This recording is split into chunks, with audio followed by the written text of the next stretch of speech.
My name is Daniel Carter, and until that afternoon, I thought I understood the meaning of betrayal. Life had handed me enough small betrayals already. Old friends who had promised to stay in touch but slowly disappeared.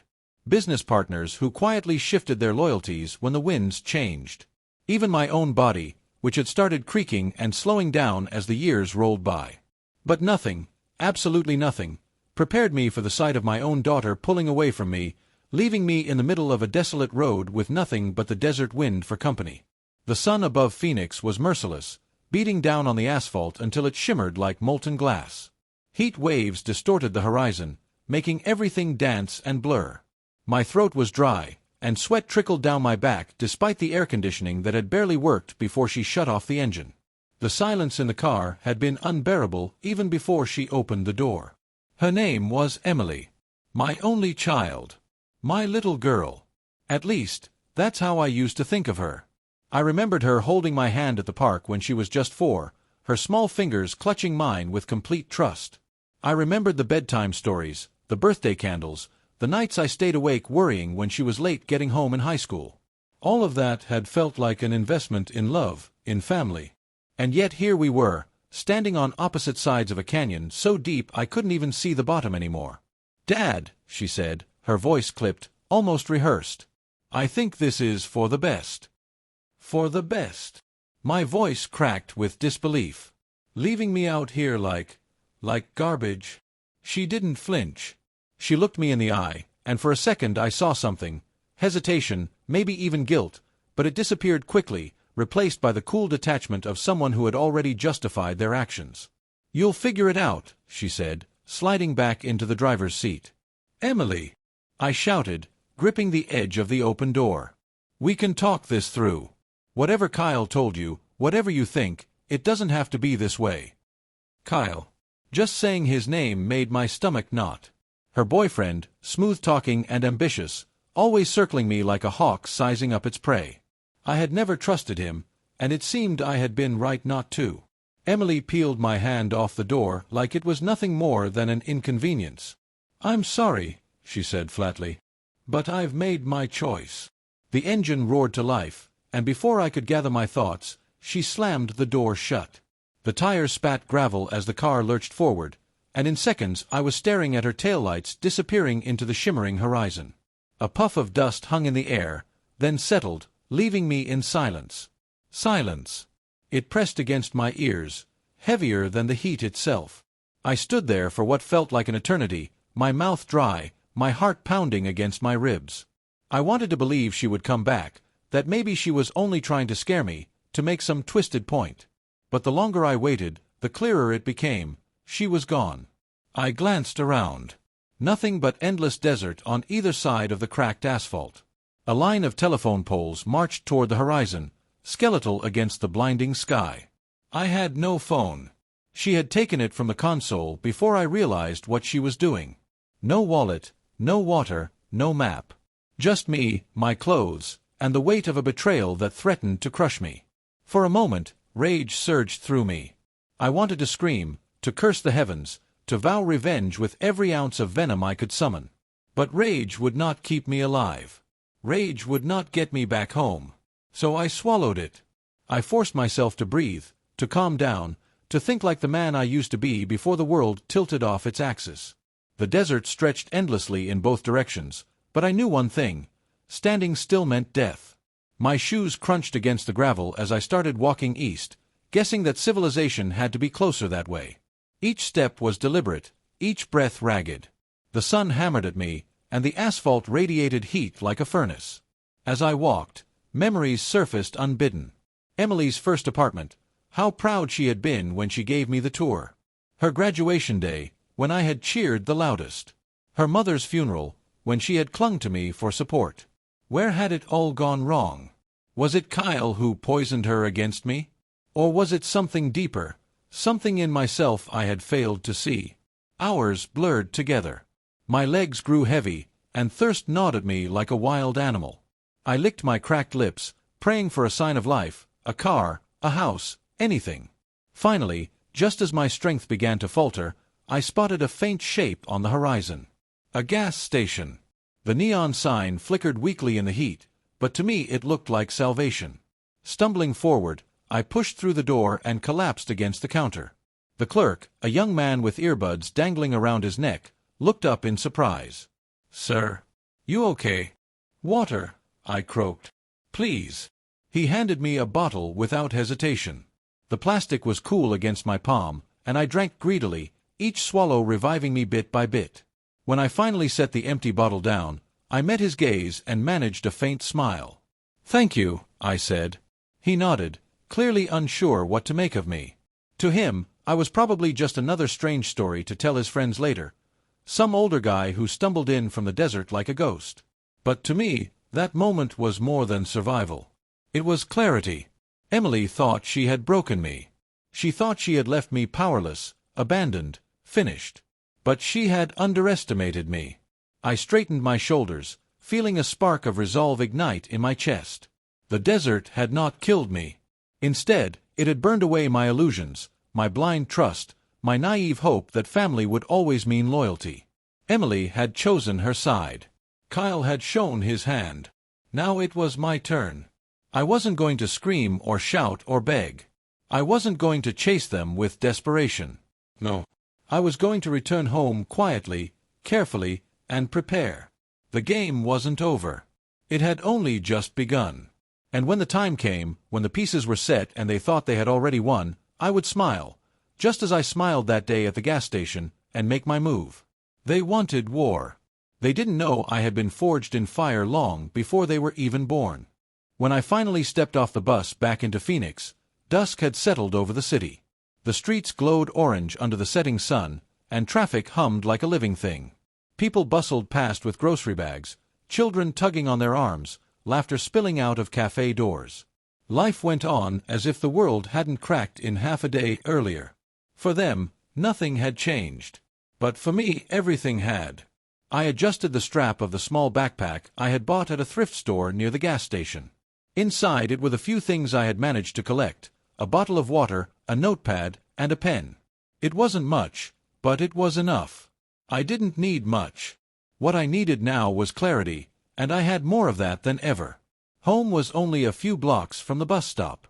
As I walked, I noticed details I had ignored for years: the cracked sidewalk outside the bakery, the ivy climbing up the side of the hardware store, the worn bench where a man sat with his dog. It felt like I was seeing the city through new eyes, sharper eyes. Survival does that to you. When you've been left in the desert with nothing, you stop taking anything for granted. When I unlocked the door to my house, the familiar scent hit me immediately: old wood, books, and the faint trace of Laura's lavender candles. Laura. My late wife. The house still carried her presence in ways big and small. A photograph on the mantel, her handwriting on recipe cards, the blanket she had loved draped across the sofa. She had been gone 5 years, and still, I half expected to hear her humming in the kitchen. I dropped the backpack on the floor and sank into my chair. My body ached, but exhaustion couldn't quiet my mind. Images of Emily swirled in my head, her face hard and unyielding as she drove away, the dust cloud rising behind her. How could she? How could my own daughter believe I was her enemy? But grief was a luxury. I had learned that in the desert. Out there, emotions could consume you if you let them. The same rule applied here. If I drowned in sorrow, they would win. Kyle would win. No, I had to think. To plan. I walked to the study, flicked on the lamp, and sat at the desk where I had once balanced company accounts late into the night. Numbers had always been my profession. For years I had worked as an accountant, steady, meticulous, deliberate. Not glamorous, not exciting, but dependable. The kind of work that kept households running, that built foundations for others to stand on. It was ironic, in a way. My whole life had been about keeping things in order. Yet my own family had slipped into chaos without me noticing. I pulled the notepad from my backpack and wrote a single word at the top. Why? Why had Emily turned on me? I wrote down possibilities. Kyle's influence. Money. Resentment. Power. Each one stung in a different way. Money I could understand. People did desperate things for money. Power too. But resentment, that was harder to accept. Had I unknowingly planted seeds of bitterness in her heart? Had my attempts to protect her turned into chains she wanted to break? I pressed the pen harder into the page until the word tore through the paper. No. I couldn't afford to get lost in speculation. I needed facts. So I shifted my focus. What did I know for certain? Fact: Emily had left me stranded in the desert. Fact: she had taken my phone and wallet, ensuring I had no way to call for help. Fact: Kyle was involved. His fingerprints were all over this. I leaned back in the chair and exhaled slowly. If this were a financial problem, I would treat it like an audit.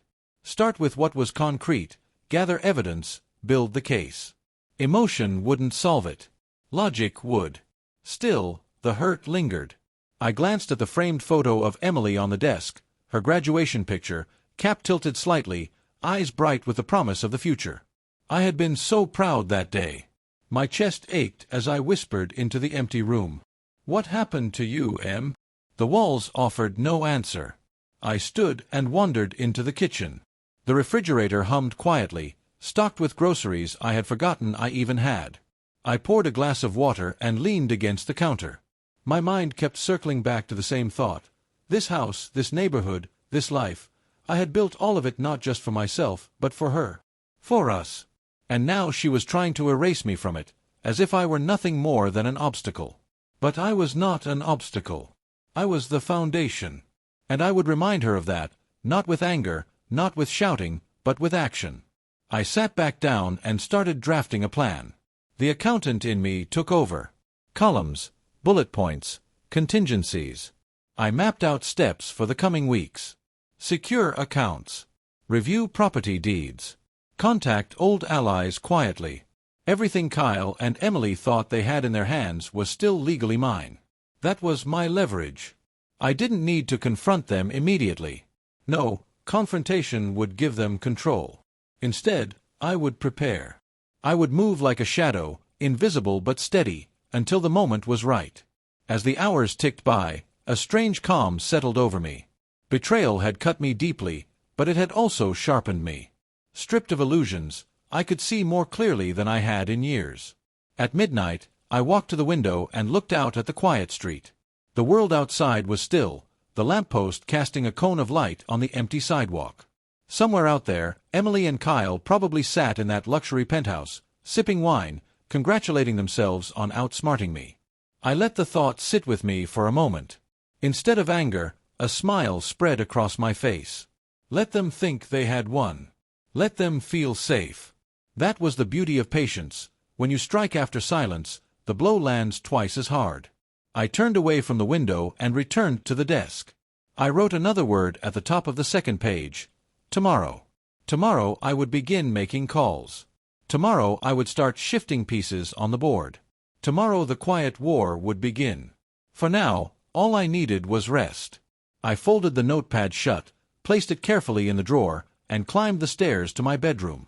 The lavender scent of Laura's old candle lingered faintly in the air, comforting in its familiarity. I lay down and closed my eyes. Sleep came slowly, but when it did, it carried a strange peace. Because for the first time since Emily drove away and left me in the desert, I knew exactly what I had to do. The desert had not been the end. It had been the beginning. Morning sunlight spilled into the kitchen, painting the counters gold as I brewed my first cup of coffee. The bitterness tasted sharper than usual, grounding me as I planned the day. My hands were steady. My thoughts were clear. I wasn't a victim anymore. I was a man preparing for a storm of my own design. I had spent most of the night sketching out the framework. The accountant in me, the man who had lived decades in the world of balance sheets and fine print, was awake again, sharper than ever. Kyle and Emily thought betrayal was enough to topple me. But betrayal without preparation was just noise. I had lived too long in the world of numbers to know that the true strength wasn't in drama. It was in quiet moves, made at the right time, with precision. The first move was obvious. Money. Control the money, and you control the ground people stand on. I pulled out a file box from the bottom of my study shelf. Inside were neatly organized folders, bank statements, property deeds, business records. I had always been meticulous with paperwork. Laura used to tease me for being obsessive, but it was this very habit that had protected us for years.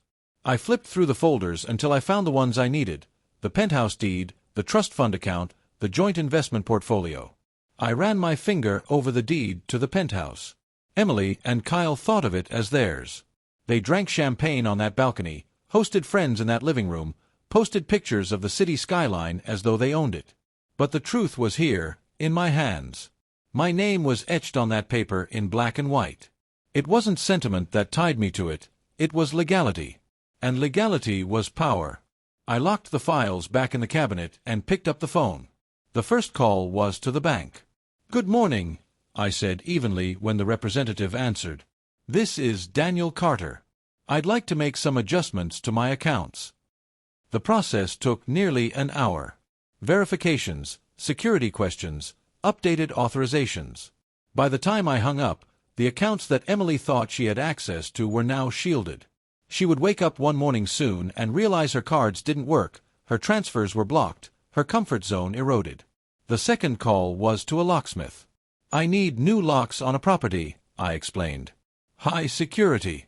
No duplicates without my direct approval." "Understood," the locksmith replied. "We can have someone there this week." "Make it tomorrow," I said firmly. By noon, I had taken the first steps. Small ones, invisible for now, but they were the kind of moves that shifted tides quietly until they became waves. I leaned back in my chair and exhaled. The air felt lighter already.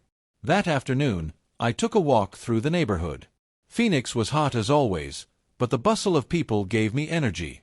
4 years, I had kept my life small: routine trips to the grocery store, visits with old friends, volunteer work at the community center. I had been the kind of man who kept things predictable. That predictability had made me blind to the storm brewing in my own home. But as I walked, I realized something important. Predictability wasn't weakness. It was cover. People underestimated a man who seemed ordinary, steady, quiet. They didn't see him coming until it was too late. On my way home, I stopped by the law office of an old acquaintance, Richard Hall. Richard had been a fellow accountant before becoming an estate lawyer. We had kept in touch loosely over the years, and I knew I could trust him more than most. He raised an eyebrow when I walked into his office unannounced. "Daniel," he said, standing to shake my hand. "It's been a while. What brings you here?" I sat across from him, lowering my voice. "I need advice. Discreet advice." His eyes sharpened. "Go on." I explained the situation. Not every detail, but enough. My daughter, her manipulative partner, the attempt to sideline me. Richard listened without interrupting, his fingers steepled under his chin. When I finished, he leaned back in his chair. "You still hold the cards, Daniel. Legally, everything is in your name. If they want control, they'd have to prove undue influence, incapacity, or fraud. And you're sharp as ever. They don't have a case." "I want to make sure of that," I replied. "I want airtight protection. They think they can outmaneuver me, but I won't give them the chance." Richard nodded. "We can draft documents reinforcing your control. Power of attorney revisions, updated trust terms, explicit revocation of Emily's access. If Kyle tries anything, he'll find himself standing on quicksand." A calm satisfaction spread through me. "Do it. Quietly." "Of course," he said. "I'll prepare the paperwork. No one will know until it's too late." When I left Richard's office, the sun was dipping low, casting long shadows across the pavement. For the first time in days, I felt not just relief, but strength. The kind of strength that comes from action, from knowing you're no longer standing still while the world tries to bury you. That night, I imagined Emily and Kyle in their penthouse. I could see them in my mind, Emily lounging on the white leather sofa, Kyle pacing with that arrogant swagger of his, talking about business deals he barely understood. They probably laughed about me, maybe even toasted to their victory. The image didn't make me angry. It made me smile. Because I knew something they didn't: the floor beneath them was already cracking. And soon, they'd feel it give way. But I wasn't ready to confront them yet. No, not yet. A man doesn't reveal his hand until the moment of checkmate. So I kept my silence. I carried myself as though nothing had changed. At the grocery store, I smiled at the cashier. At the community center, I played chess with my friend Thomas. To the world, I was the same old Daniel Carter, ordinary, predictable, harmless. But in the quiet of my study, I sharpened my tools. I reviewed documents, made calls, reinforced my position piece by piece. Every move was deliberate, calculated, invisible. And every night, as I looked at Laura's photograph on the mantel, I whispered the same words. I won't let them erase me.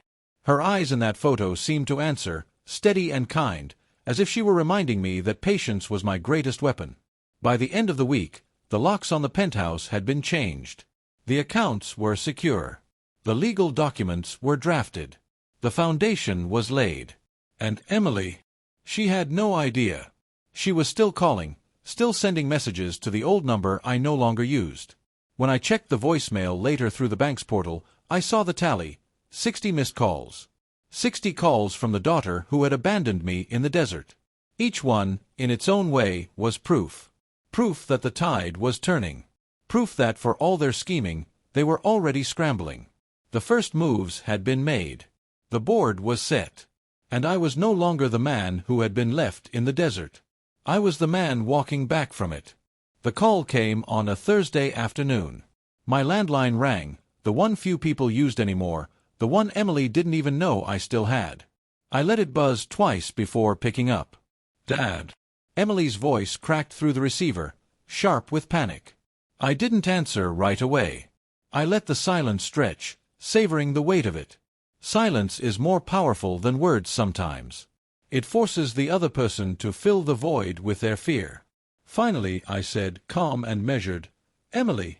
Her breath hitched on the other end. What's going on? My debit card isn't working.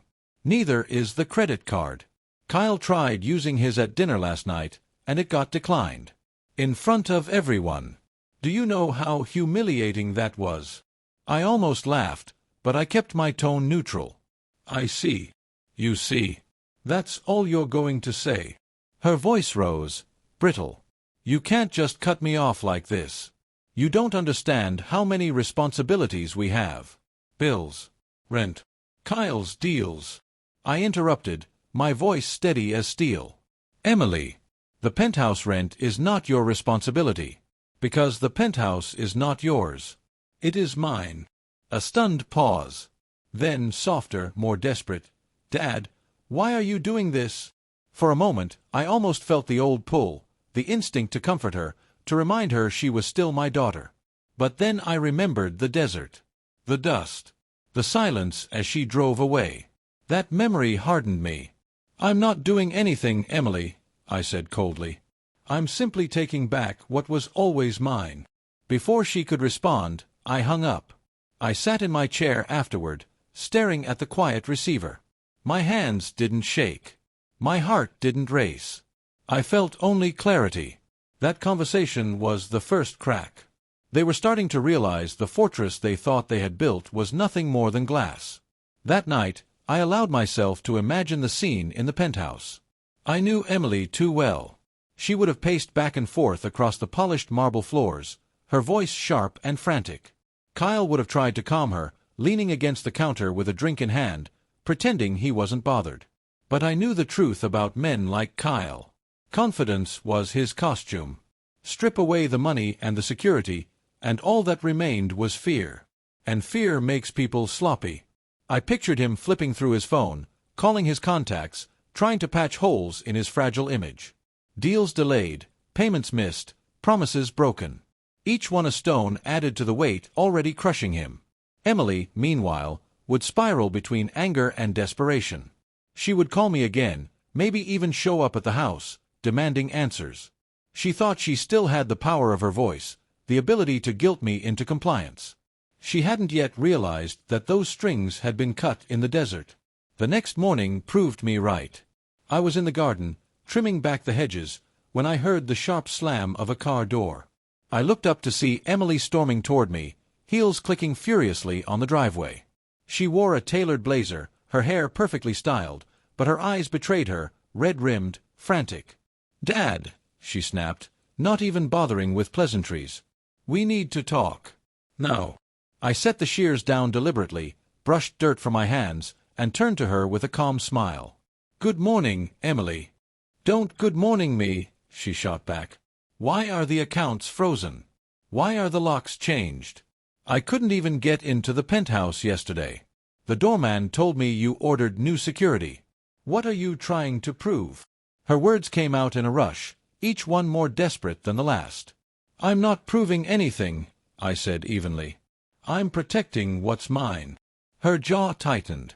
"It's mine too." "No," I corrected her, my voice low and firm. "It never was." For a moment, she looked like the little girl I remembered, the one who had once clung to my hand at the playground, afraid of climbing the slide. Vulnerable. Scared. But then she blinked, and Kyle's influence reappeared in her posture, her sharpness. "Kyle says you're being manipulated," she said quickly. "He says you're listening to bad advice, that someone's poisoning you against me. That's why you're doing this, isn't it?" I chuckled softly, shaking my head. "Emily, do you hear yourself? Kyle says this. Kyle says that. When was the last time you had a thought that was truly yours?" Her cheeks flushed with anger. "That's not fair." "No," I said, meeting her gaze. "What's not fair is being left on the side of the road by your own daughter." Her lips parted, but no words came out. For once, she was speechless. I leaned closer, my voice calm but unyielding. "You made your choice, Emily. Now I'm making mine. The difference is, I'm not doing it out of spite. I'm doing it out of necessity." She blinked rapidly, her composure crumbling. "Dad, please, we can fix this." I straightened and picked up the shears again. "We'll see." And with that, I turned back to the hedge, dismissing her without another glance. She stood there for a moment longer, breathing heavily, then spun on her heel and stalked back to the car. The tires screeched as she tore out of the driveway. I didn't chase after her. I didn't call out. I simply kept trimming the hedge, each snip of the shears as deliberate as the moves I had already made. That was the second crack. Over the next week, the cracks widened. Richard called to confirm that all the legal reinforcements were finalized. The trusts were updated, the access revoked, the ownership lines redrawn in ways Emily and Kyle wouldn't even begin to understand until the paperwork slammed down in front of them. Meanwhile, the missed calls piled higher. 30, 40, 60. Some from Emily, some from numbers I didn't recognize but knew were Kyle's associates. I didn't answer a single one. Silence, again, was my greatest weapon. But I didn't stop there. I began visiting the penthouse unannounced, not to confront them, but to observe. With the new locks and codes, I could enter whenever I wanted. And what I saw each time told me everything I needed to know. The fridge was emptier than usual. Bills stacked on the counter. Kyle's suits no longer pressed and pristine, but worn a little longer between cleanings. Emily's smile in the photographs on the walls seemed strained now, a frozen mask that no longer matched reality. I didn't disturb anything. I didn't leave a trace. I simply looked, absorbed, and left again. Like a shadow moving through the home they thought was theirs. Each time I walked away, I felt stronger. Because I knew the truth, the penthouse wasn't their fortress. It was their prison. And I held the keys. By the end of the month, the cracks had become chasms. Kyle's voice, once loud and confident, had grown quieter in Emily's messages. He was slipping, and she was starting to see it. Their alliance was no longer a partnership. It was a sinking ship, and both of them were scrambling for lifeboats.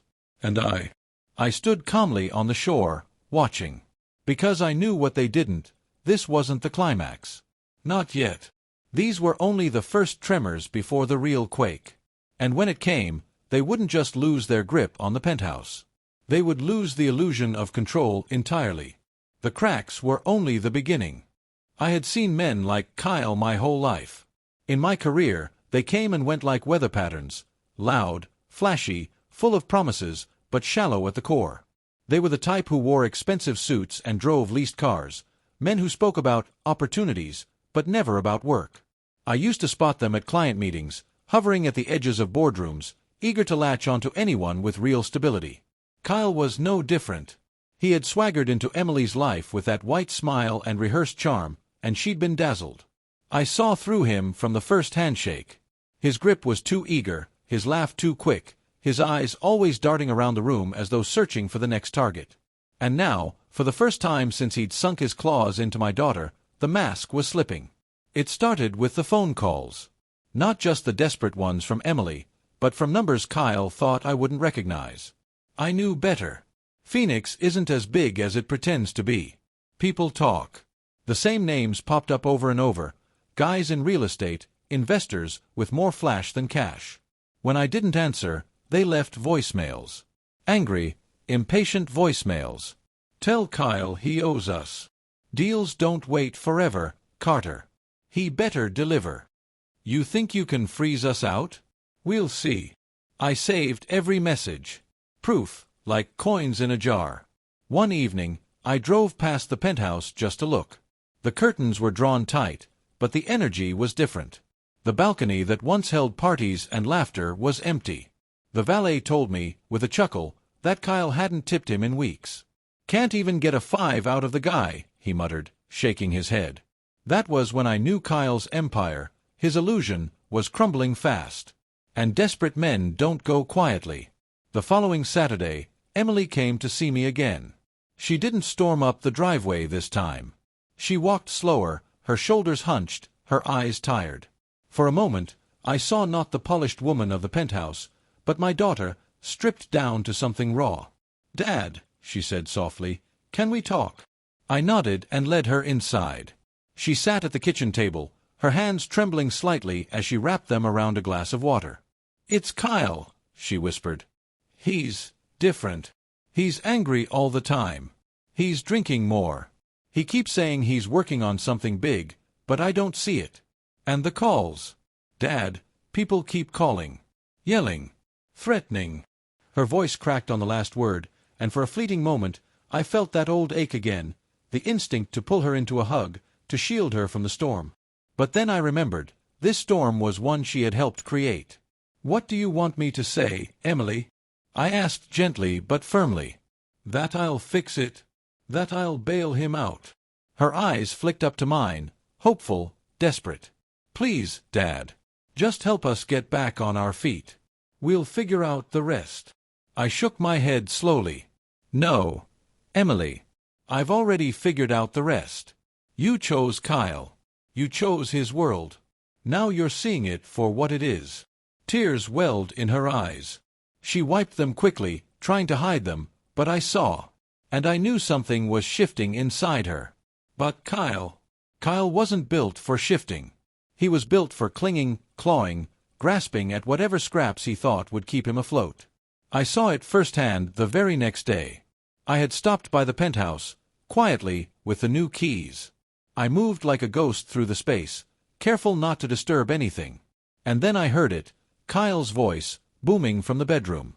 "You think I'm just going to let him take everything?" he shouted. "No, Emily. No. He's not smarter than me. He's not. I've got friends. I've got deals. He's just some old man playing games." Emily's voice, softer, trembling. "Kyle, please, he's not playing. He's serious. We should just what?" Kyle snapped. "Give up. Crawl back to him." "No. That's what he wants. He wants me on my knees." I stayed in the hallway, listening. Every word confirmed what I already knew. Kyle was unraveling. Later that week, I saw him in public for the first time since the shift began. I was at a cafe downtown, sipping coffee, when Kyle burst through the door. His suit was wrinkled, his tie loose, his eyes bloodshot. He spoke loudly into his phone, drawing stares from everyone around him. "I told you it's coming through," he barked. "Don't back out now. Do you know who I am? Do you know who you're dealing with?" The man behind the counter glanced at me, then at Kyle, shaking his head. I just smiled faintly, sipping my coffee. Because I knew. Everyone in that cafe knew. Kyle wasn't a man in control. He was a man drowning. And the more he flailed, the deeper he sank. By the end of the month, the missed calls had doubled. Emily's voice in her messages had grown softer, more pleading.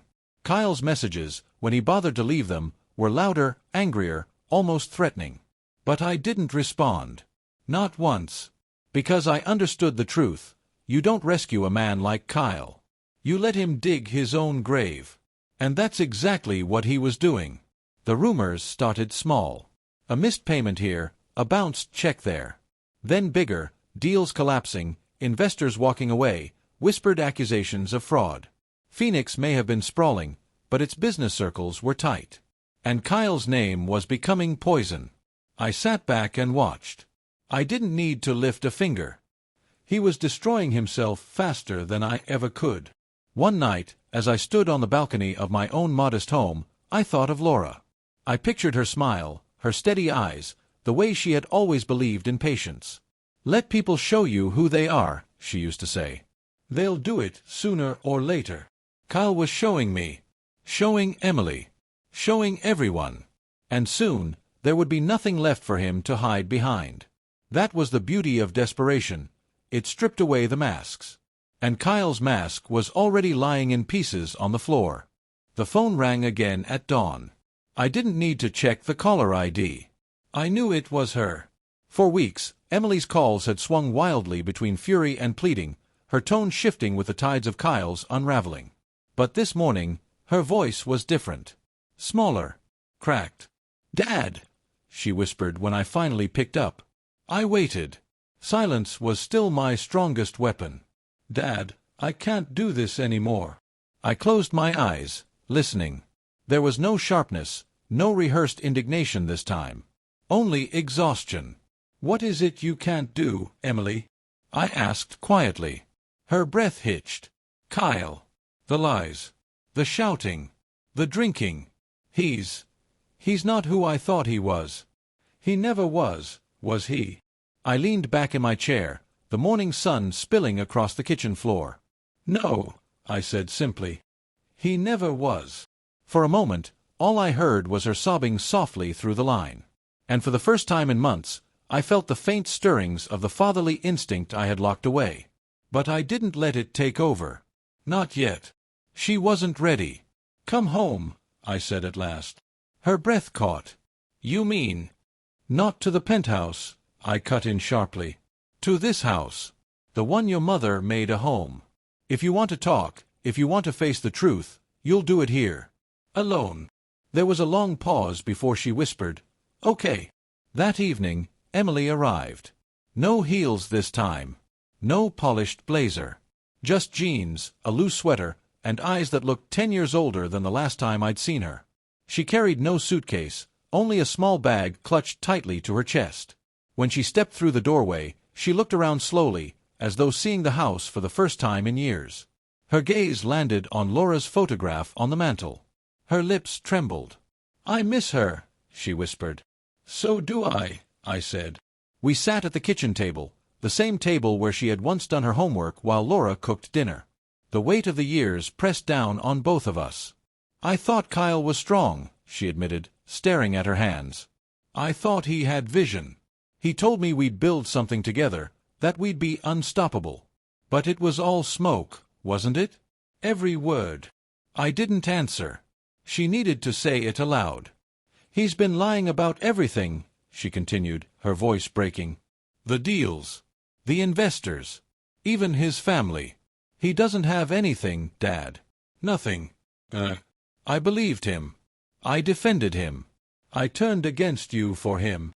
Tears slid down her cheeks. She didn't wipe them away this time. "I'm sorry," she whispered. "I'm so sorry." For a long moment, I just watched her. The girl who had once betrayed me in the desert was now sitting across from me, stripped bare of illusions, begging silently for forgiveness. Part of me wanted to reach out, to tell her it was okay, that she was still my daughter. But another part, the part forged in that desert silence, knew the wound wasn't healed by simple apologies. "Sorry doesn't erase choices," I said finally. My voice was calm, not cruel. "But it's a start." She nodded, tears still falling. That night, Emily stayed in her old bedroom. I heard her crying softly through the walls, and I thought of Laura again. What would she have said? She had always been softer than me, always quicker to forgive. But even she would have seen the lesson in this. The next morning, Emily came into the kitchen while I was drinking coffee. Her face was pale, her eyes tired, but there was something steadier in her posture. "I ended it," she said simply. I raised an eyebrow. "With Kyle?" She nodded. "Last night. I told him I couldn't do it anymore. He screamed, of course. Threw a glass against the wall. Called me ungrateful, weak. But I walked out. And I'm not going back." I studied her carefully. "Are you sure?" Her chin lifted slightly. "I'm sure." For the first time, I saw not just my daughter, but the woman she could become. Stripped of illusions, maybe even stripped of pride, but stronger for it. Still, I wasn't ready to hand her everything back. She had to prove she understood what real strength meant. "Then you'll need to face what comes next," I told her. "Kyle isn't the type to let go quietly. He'll come after you. Or me. Or both." Her eyes widened slightly. "What do we do?" "We don't panic," I said, my voice steady. "We don't shout. We don't run. We let him show the world who he really is. And when he does, we'll be ready." Over the next week, I watched Emily transform in small ways. She helped around the house without being asked. She sat in the garden with me in the evenings, quietly pulling weeds, her once manicured hands dirted without complaint. She asked questions about the finances she had once ignored, listened when I explained, and didn't argue when I corrected her. It wasn't redemption yet, but it was the beginning of it. Meanwhile, Kyle's desperation reached new heights. I heard it through the voicemails, through the whispers around town. He was calling everyone, begging for money, offering promises he couldn't keep. His charm had run dry, and all that remained was anger. One night, Emily and I sat in the living room, the television murmuring in the background, when my phone buzzed with a message from an unknown number. It was Kyle. "You think you've won, old man. But this isn't over. Emily will come back to me. She always does. You can't break us." Emily read it over my shoulder. Her face twisted with a mixture of disgust and shame. "He doesn't even believe his own words anymore," she said softly. I deleted the message without replying. Silence, always silence. That night, before she went to bed, Emily lingered at the doorway of the living room. "Dad," she said quietly, "I don't deserve your forgiveness. Not yet. But I want to earn it. I want to be better." I looked at her, really looked at her. And for the first time since that desert road, I believed her. "You'll get your chance," I said. And I knew she would. Because Kyle's breaking point was coming just as surely as hers had. And when it came, we would be standing on solid ground while he crumbled into dust. Emily had reached her breaking point. But Kyle's was still ahead. And I would be there to watch it. By the time October rolled in, the heat in Phoenix had started to ease, but Kyle's temper was burning hotter than ever. The first real cracks in his public image came through whispers. Clients complaining about missed deadlines, investors asking where their money had gone, friends avoiding his calls. I didn't need to dig. People came to me voluntarily, half out of curiosity, half out of spite. "Daniel, you hear what happened to that boy Kyle?" An old colleague asked me over lunch one afternoon. "Got laughed out of a meeting last week.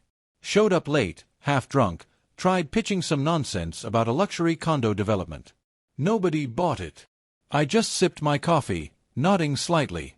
Another day, I overheard a pair of men talking outside the bank. "Kyle Anderson.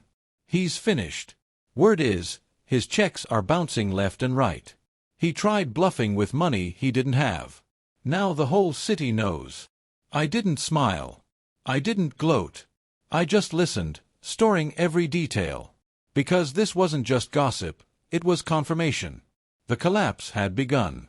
And then, inevitably, it became a spectacle. I wasn't there the night Kyle made a scene at a downtown restaurant, but I heard enough accounts to piece it together. He had taken a group of so-called investors out for dinner, trying to keep them hooked. When the bill came, his card was declined. He tried another. Declined.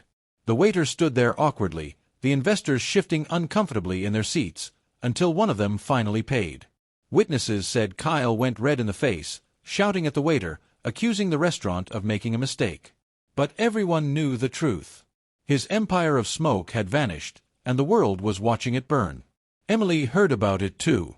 She sat at the kitchen table with me the next morning, staring down at her untouched breakfast.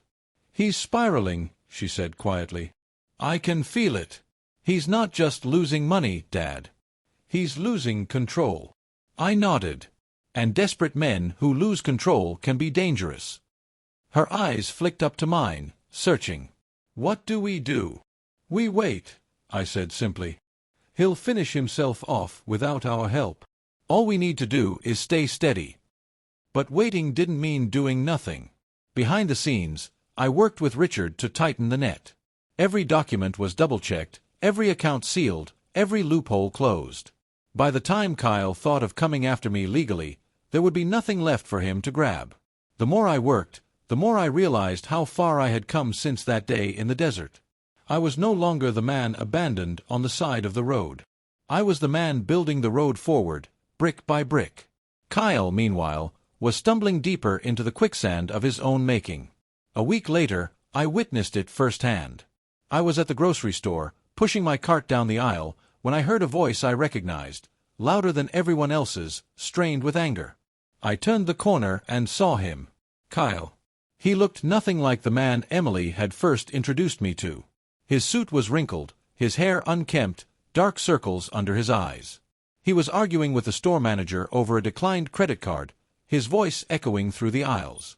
"This is ridiculous," he shouted. "Do you know who I am? Do you know who I work with?" The manager, a calm man in his 40s, crossed his arms.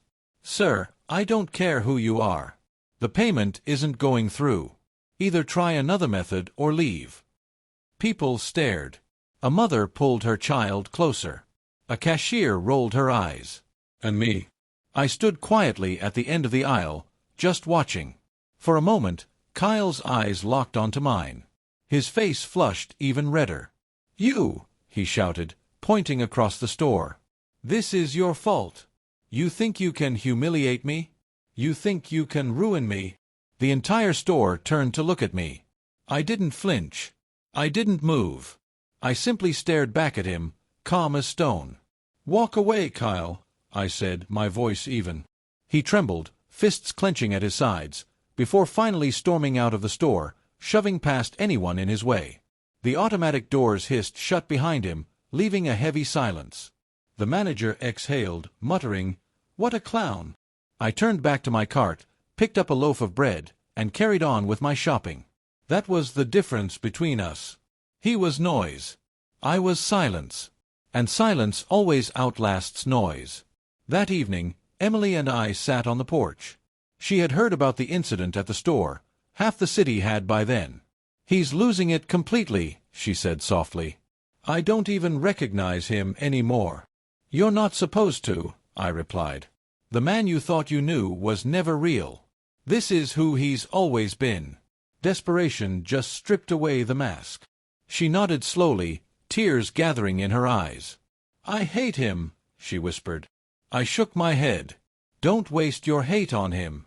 Hate gives him power. Just let him collapse. Let him fall. And don't look back."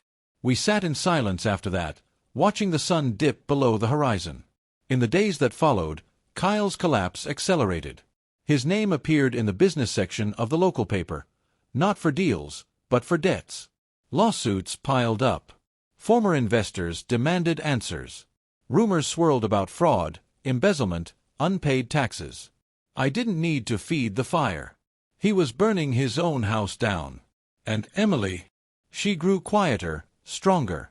She spent her evenings with me in the study, reading old financial reports, asking questions, listening. She was learning, not just about numbers, but about patience, about strength, about silence. One night, as she closed a folder and set it aside, she looked at me with eyes that reminded me of Laura's. "Dad," she said softly, "I don't know if I'll ever make it right with you. But I want to try. I want to be better than who I was with him." For the first time in a long while, I reached across the table and placed my hand over hers. "You already are," I said. Outside, the city buzzed with news of Kyle's downfall. But inside, in the quiet of our home, something stronger was being rebuilt. Kyle's collapse was almost complete. And when it was finished, Emily and I would still be standing. Because strength isn't loud.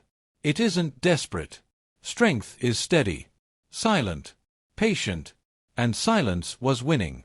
The silence before the end was the loudest of all. By November, Phoenix had all but turned its back on Kyle. His name no longer carried weight in business circles. His charm was met with rolled eyes, his calls with voicemail screens. He was, as the saying went, radioactive. But he wasn't finished trying. It was a Thursday morning when the knock came at my door. Emily and I were in the kitchen, the smell of coffee filling the air. She froze when she heard it. "It's him," she whispered. I didn't need to ask how she knew. Some instincts you don't lose, even when love curdles into resentment. I opened the door to find Kyle standing there. His suit hung off him, rumpled and stained. His tie was gone, his hair wild, his eyes bloodshot. He looked like a man who hadn't slept in days, maybe weeks. "Daniel," he rasped, his voice hoarse, "we need to talk." I stepped aside. "You have 5 minutes." Emily stayed in the kitchen, stiff as stone, while Kyle stumbled into the living room. He sat on the couch, his hands trembling as he tried to compose himself. But there was no composure left in him. "They're all against me," he said quickly, almost frantically. "The investors, the banks, the media. They're trying to destroy me. But you," he leaned forward, pointing a shaking finger at me, "you could help me. You still have connections.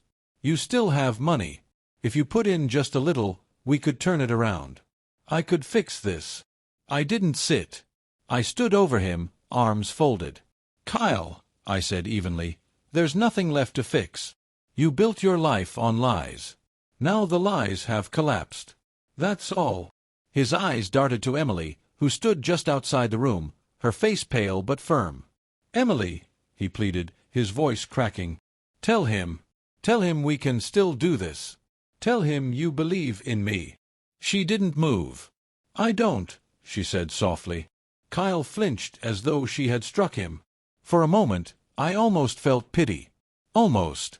"You don't understand," he cried, his voice rising. "I did this for us.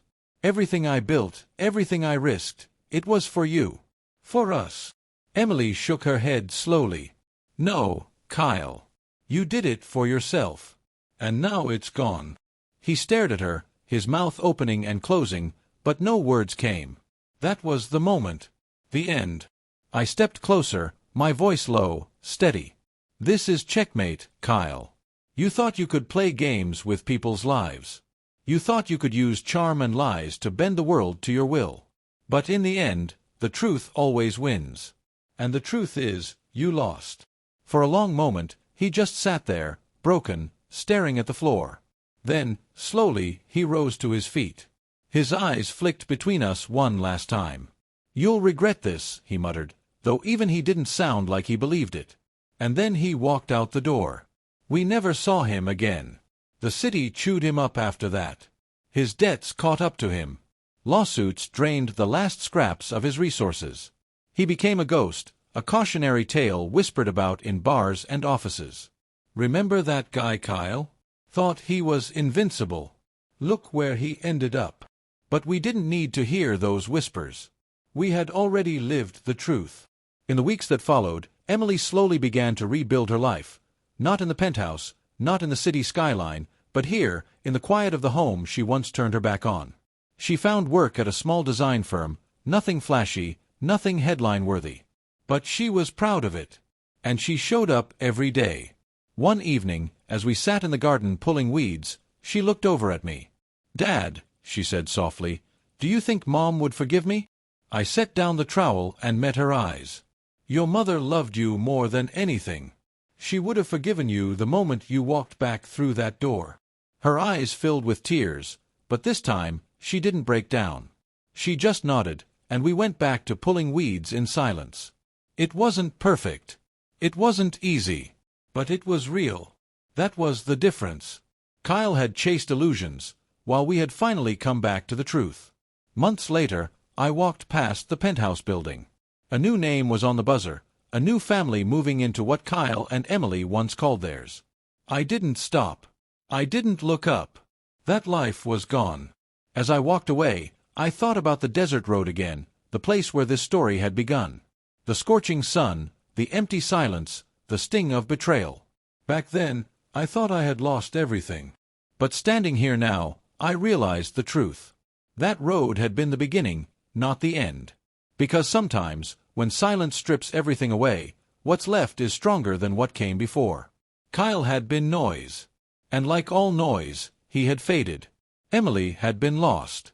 But she was finding her way back. And me? I was still standing. Silent. Steady. Unbroken. Checkmate. Did you like my story? And which city are you listening from? Let's meet in the comments. If you like the story, you can support me by sending a super thanks so I can keep bringing more stories like this. Thank you so much for your sweet support. I'm looking forward to your comments on the story. On the screen, you can see 2 new life stories that I highly recommend. There's so much more on my channel. Don't forget to subscribe. See you in the next life story.